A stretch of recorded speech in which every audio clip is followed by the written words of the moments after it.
안녕하세요. 오늘 저희는 그 노동 없이 없는 소득 있죠. 이른바 불로소득.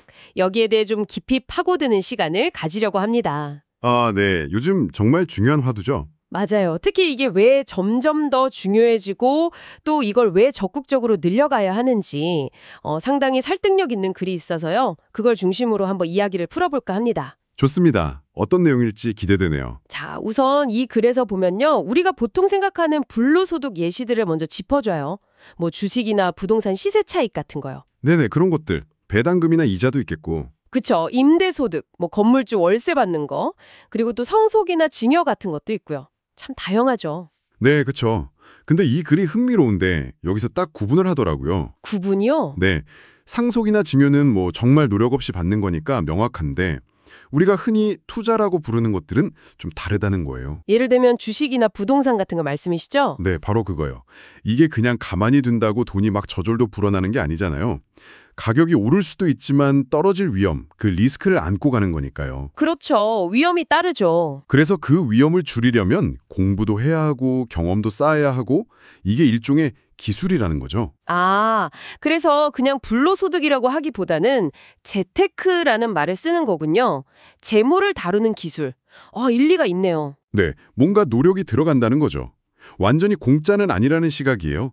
이 관점을 가지고 그래서 왜 나이가 들수록 근로소득 말고 이 투자자산 비중을 늘려야 하는지 그 5가지 이유를 보면 좀 더 와닿을 겁니다. 좋습니다. 그럼 첫 번째 이유부터 한번 파헤쳐 볼까요? 이건 뭐 우리 모두에게 해당되는 이야기인데 바로 노화입니다. 그렇죠. 피할 수가 없죠. 네, 나이가 들면 아무래도 체력이 예전 같지 않잖아요. 뭐 젊을 때처럼 밤새 일하거나 육체 노동하기가 점점 힘들어지고요. 맞아요. 그래서도 그 점을 딱 짚어요. 물론 뭐 나이 들어서도 활력 찾으려고 어느 정도 일은 필요할 수 있죠. 아예 아무것도 안 하면 사람이 무기력해지니까요. 네, 실제로 부자들도 계속 일하는 경우 많잖아요. 근데 중요한 건 그게 선택이냐는 거죠. 아니면 정말 먹고 살기 위해서 어쩔 수 없이 하는 강제 노동이냐. 이게 핵심이에요. 아, 선택권의 문제군요. 그렇죠. 나이 들어서 체력이 떨어졌을 때 막 생계를 위해서 어쩔 수 없이 한계 이상으로 일해야 하는 상황. 이건 피해야 한다는 거죠. 아, 생각만 해도 좀 힘드네요. 여기서 이제 불로소득의 역할이 중요해지는 겁니다. 경제적으로 여유가 있으면 노년의 활동을 내가 선택할 수 있게 되는 거니까요. 즉, 경제적 자유가 있어야 한다는 거죠. 젊을 때부터 이 선택권을 준비해야 한다. 뭐 이런 이야기입니다. 선택할 수 있는 자유라 정말 와닿는 이야기네요. 자, 그럼 두 번째 이유로 넘어가 보죠. 이건 어쩌면 저를 포함해서 많은 보통 사람들에게 더 현실적으로 느껴질 문제 같아요. 네, 어떤 거죠? 나이가 들수록 이 노동시장에서 기회가 줄어든다는 현실이죠. 아, 네. 이건 정말 많은 분들이 공감하실 것 같아요. 글 쓰신 분도 본인이 40대 초반이라고 하는데 벌써 경력직 이직 아니면 새로운 일자리 찾기가 어렵다고 하시더라고요. 40대 초반인데도요? 100세 시대라면서요? 그러니까요. 인생 전체로 보면 아직 젊은 편인데 한국 노동시장에서는 벌써 좀 나이든 취급을 받는 것 같다. 이런 이야기죠. 이게 현실이죠. 안타깝지만. 주변에서도 40대 중반만 넘어가도 재취업 어렵다는 얘기 많이 하잖아요. 맞아요. 회사에서도 점점 젊은 사람들을 선호하는 것 같고 은퇴는 늦어진다는데 일할 기회는 줄고 이 간극이 참... 바로 그 간극을 이 글이 지적하는 겁니다. 물론 은퇴하고 나서 뭐 창업을 하거나 다른 자기 일로 성공하는 분들도 계시죠. 근데 그게 그렇게 쉬운 길은 아니잖아요, 솔직히. 그렇죠. 아무나 할 수 있는 건 아니죠. 네. 준비도 많이 해야 하고 능력도 있어야 하고 운도 좀 따라야 하고요. 그래서 젊을 때부터 월급만 믿고 있을 게 아니라 다른 소득원, 특히 투자 자산을 미리 만들어두지 않으면 나중에 노동시장에서 밀려났을 때 정말 대책이 없을 수 있다는 거예요. 와, 정말 강력한 경고네요. 그렇죠. 노동시장의 그 연령차별이라는 현실 앞에서 개인이 얼마나 준비해야 하는지를 보여주는 거죠. 미리 대비 안 하면 선택지가 확 줄어든다. 뭐 이런 냉정한 이야기입니다. 듣고 보니 정말 남의 일이 아니네요. 아, 준비해야겠다 이런 생각이 듭니다. 자, 세 번째 이유. 이건 좀 더 큰 그림인데요. 우리나라의 심각한 저출산 문제입니다. 아, 저출산. 이건 정말 심각하죠. 이게 어떻게 불로소득이랑 연결될까요? 이게 이제 단순한 사회 현상이 아니라 국가 시스템 자체를 흔들 수 있는 문제로 보고 있는 거죠. 그래서도 숫자를 딱 제시하는데요.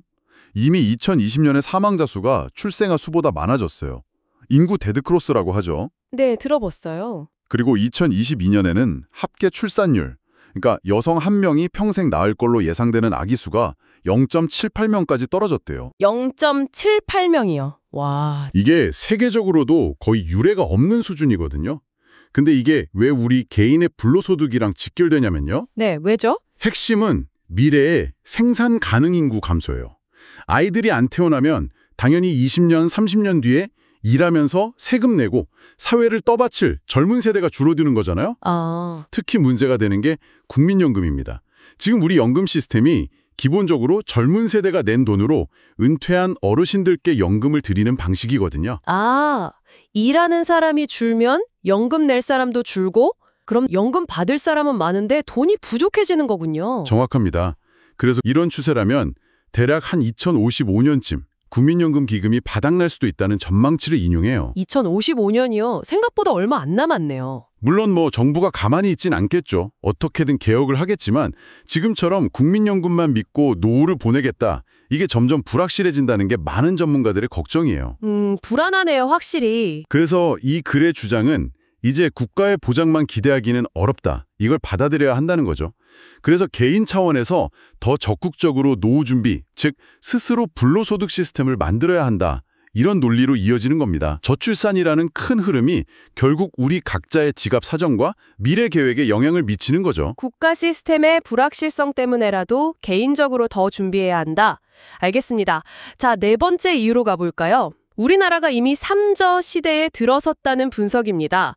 저성장, 저고용, 그리고 저금리요. 네, 3저. 요즘 경제 뉴스 보면 자주 나오는 말이죠. 그렇죠. 이 세 가지가 동시에 나타나는 현상인데 이게 왜 또 불로소득이랑 연결될까요? 그래서는 특히 저금리에 주목을 해요. 저의 부모님 세대만 해도 은행에 그냥 예금만 해도 이자가 연 10%, 막 20% 가까이 되던 시절도 있었잖아요. 와, 그랬었죠. 그땐 정말 돈 모으는 재미가 있었겠어요. 그렇죠. 근데 그래서는 아주 단호하게 말해요. 그런 시대는 다시 오기 어렵다. 다시는 안 온다고요? 네. 한국전쟁 이후에 정말 엄청난 속도로 성장했지만 그 고도 성장기는 이제 끝났다는 거죠. 경제가 성숙해지면 구조적으로 저성장, 저금리가 따라오기 쉽다는 겁니다. 그럼 이제 은행 예금만으로는 자산을 불리기가 거의 불가능하다는 이야기네요. 불가능한 정도가 아니라 오히려 손해볼 수도 있다는 걸 그는 강조해요. 손해요? 왜죠? 여기서 중요한 게 바로 물가 상승률이에요. 예를 들어서 은행 예금 금리가 1년에 2%인데 그해 물가가 3% 올랐다고 쳐보세요. 네. 그럼 1년 뒤에 이자로 2%를 받아도 물건값은 3%가 올랐으니까 실제로는 내 돈의 가치, 그러니까 구매력이 1% 줄어든 셈이 되는 거죠. 와, 은행에 넣어뒀는데 가치가 떨어진다고요? 충격인데요? 그렇죠. 그래서 최소한 매년 물가 상승률보다는 높은 수익률을 내야 내 돈의 가치를 지킬 수 있다. 이렇게 말해요. 이게 최소 방어선이라는 거죠. 최소한 물가보다는 더 벌어야 한다. 네. 근데 저금리 시대에는 그냥 은행에 넣어두는 저축만으로는 이 방어선 넘기가 너무 어렵다는 거예요. 그러니까 자연스럽게 예금보다는 좀 더 높은 수익률을 기대할 수 있는 투자로 눈을 돌릴 수밖에 없다는 결론으로 가는 거죠. 그래서 투자가 더 중요해지는 거군요. 네. 주식이나 부동산, 펀드 같은 투자 자산에 관심을 가져야 하는 이유가 바로 여기에 있다는 겁니다. 3저 시대라는 게 그냥 경제가 어렵다는 걸 넘어서 우리 돈 관리 방식 자체를 바꿔야 한다는 신호라는 거죠. 그렇군요. 자, 마지막 5번째 이유입니다. 이건 좀 더 근본적인 이야기 같아요. 우리나라의 환경적, 구조적 한계에 대한 지적인데요. 네, 어떤 한계를 말하는 거죠? 그래서 좀 비유를 썼는데 석유 같은 자원이 많은 중동이나 미국, 노르웨이 같은 나라를 금수저 국가라고 하고 우리나라는 그런 거 없이 오직 사람의 힘, 인적 자원으로 여기까지 온 흙수저 국가에 가깝다고 표현하더라고요. 네. 좀 직설적이긴 한데 우리나라 경제 발전 과정을 생각하면 틀린 말은 아니죠. 우리는 반도체, 자동차, 배 이런 거 만들어서 팔고 그 돈으로 에너지나 자원 사와서 살아가니까요. 그렇죠. 끊임없이 기술 개발하고 수출해야 먹고 사는 구조. 네. 항상 국제사회에서 경쟁해야만 유지되는 시스템인 거죠. 근데 이게 왜 불로소득의 필요성이랑 연결되는 거죠? 글은 이런 경제 구조에 더해서 우리가 처한 또 다른 현실, 바로 분단 국가라는 점을 지적해요. 아, 남북대치 상황이요? 네. 이것 때문에 국방비 같은 안보 비용이 많이 들 수밖에 없고 그러다 보니 정부 예산을 복지에만 막 쏟아붓기가 어려운 구조라는 분석이에요. 일리가 있네요. 물론 예전에 비하면 우리나라 복지 수준도 많이 좋아졌죠. 근데 그래서는 북유럽 국가들이나 아니면 카타르 같은 자원부국처럼 국가가 개인 노후를 완전히 책임져주는 그런 최고 수준의 복지를 기대하기는 어렵다고 봐요. 글쓴이는 좀 더 강하게 내 생에는 그런 복지는 없다고까지 말하더라고요. 와, 그렇게까지요?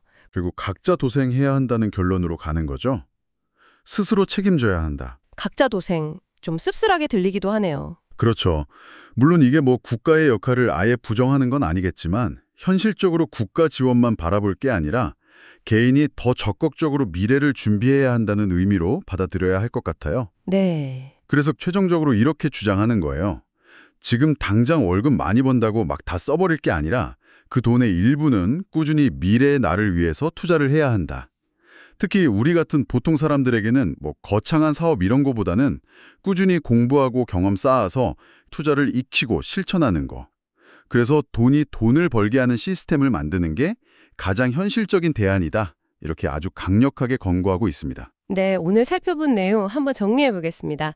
이 글이 우리가 불로소득, 특히 그 투자 자산을 통한 소득을 늘려야 하는 이유로 크게 5가지를 들었죠. 네, 그렇죠. 첫째는 피할 수 없는 노화와 체력 저하, 둘째는 나이 들수록 줄어드는 노동시장에서의 기회, 네, 평범한 사람들에게 더 그렇죠. 셋째는 심각한 저출산 때문에 미래의 연금 재정이 불안하다는 점, 넷째는 저성장, 저고용, 저금리, 이 3저 시대가 왔다는 것. 그래서 저축만으로는 안 된다는 거였고요. 그리고 마지막 5번째는 우리나라가 가진 자원이 부족하고 또 분단 상황이라는 특수성 때문에 국가 복지에 한계가 있다는 점.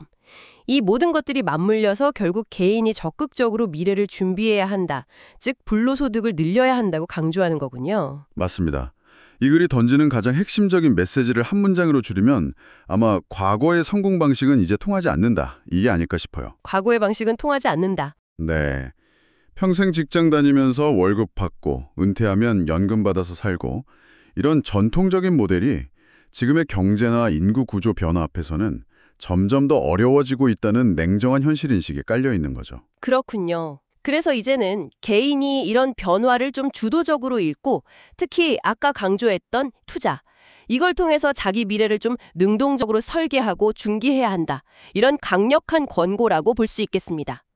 단순히 아끼고 모으는 걸 넘어서 자산을 불리는 능력 자체가 중요해진 시대라는 거죠. 네, 오늘 저희와 함께 이 불로소득 증대의 필요성에 대한 글을 좀 깊이 파고들어 봤습니다.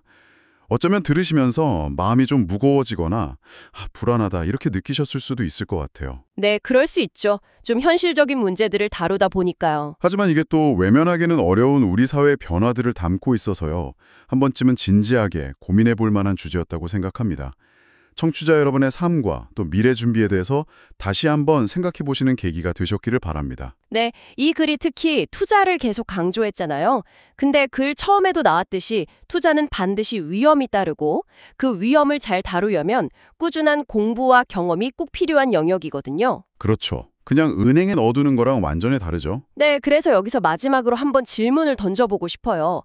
지금의 안정적인 저축 습관을 넘어서서 좀 불확실하더라도 더 나은 미래를 위해서 이 투자라는 세계로 나아가려면 청취자 여러분 각자에게는 개인적으로 어떤 생각의 전환이 필요할까요? 아니면 어떤 구체적인 준비나 행동의 변화가 필요하다고 느끼시나요? 좋은 질문이네요. 이게 오늘 저희가 청취자 여러분께 던지는 마지막 질문입니다. 오늘 이야기는 여기서 마무리하겠습니다. 들어주셔서 감사합니다.